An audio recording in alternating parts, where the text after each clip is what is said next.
નાથપુરા ખાતે વડેચી માતાજી મંદિરે ભાજપના વિજેતા ઉમેદવારોનું સન્માન વૃક્ષારોપણ કરાયું.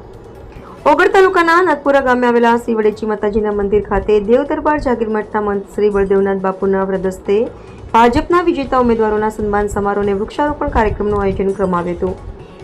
કાર્યક્રમની શરૂઆત દીપ પ્રાગટ્ય સાથે કરવામાં આવી હતી. પ્રસંગે પૂર્વ શિક્ષણ મંત્રી તથા બનાસકાંઠા જિલ્લા ભાજપ પ્રમુખ કીર્તિસિંહ વાઘેલા, જિલ્લા પંચાયત પ્રમુખ વસંતભાઈ પુરોહિત સહિત ભાજપના આગેવાનો, ચૂંટાયેલા પ્રતિનિધિઓ અને મોટી સંખ્યામાં કાર્યકરો ઉપસ્થિત રહ્યા હતા.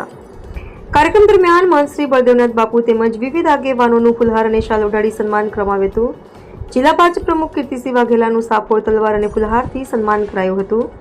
જ્યારે જિલ્લા પંચાયત પ્રમુખ વસંતભાઈ પુરોહિતને શ્રી ઓગળજી મહારાજની પ્રતિમા અર્પણ કરવામાં આવી હતી. વક્તાઓએ ભાજપ સરકારના વિકાસલક્ષી કાર્યોની માહિતી આપતા પર્યાવરણ સંરક્ષણ માટે વધુમાં વધુ વૃક્ષો વાવી તેનું જતન કરવાની અપીલ કરી હતી.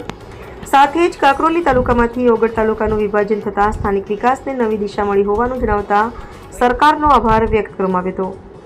અંતે સૌએ ભોજન પ્રસાદ ગ્રહણ કર્યો હતો અને થરા ખાતે ઓગળ તાલુકા પંચાયતના પ્રમુખ અને ઉપપ્રમુખે સત્તાવાર ચાર્જ સંભાળતા ઉપસ્થિત મહાનુભાવોએ શુભેચ્છાઓ પાઠવી હતી. કાર્યક્રમનું સંચાલન હસમુખભાઈ પટેલે કર્યું હતું. જગ્યામાંથી 20, 21, 22 3 દિવસ રવિ ભંડારો હતો. પૂજ્ય ગુરુજી તે બનાવેલા હતા અને એ વખતે મને 20 તારીખે આશીર્વાદ આપ્યા હતા કે તમે પ્રમુખ થશો. આ ઓગણનાથના આશીર્વાદ બળદેવનાથજીએ મને જે આપ્યા હતા એના આશીર્વાદના લીધે એટલે આપના વિસ્તારના આશીર્વાદથી પ્રમુખ પદ મને જે મળ્યું છે, પ્રમુખ પદની જવાબદારી જે આપી છે એ પણ આપણી બધાની જવાબદારી, આપના બધાના આશીર્વાદ છે. ક્યારેય એવું નહીં થાય, હું એક કાર્યકર્તા છું,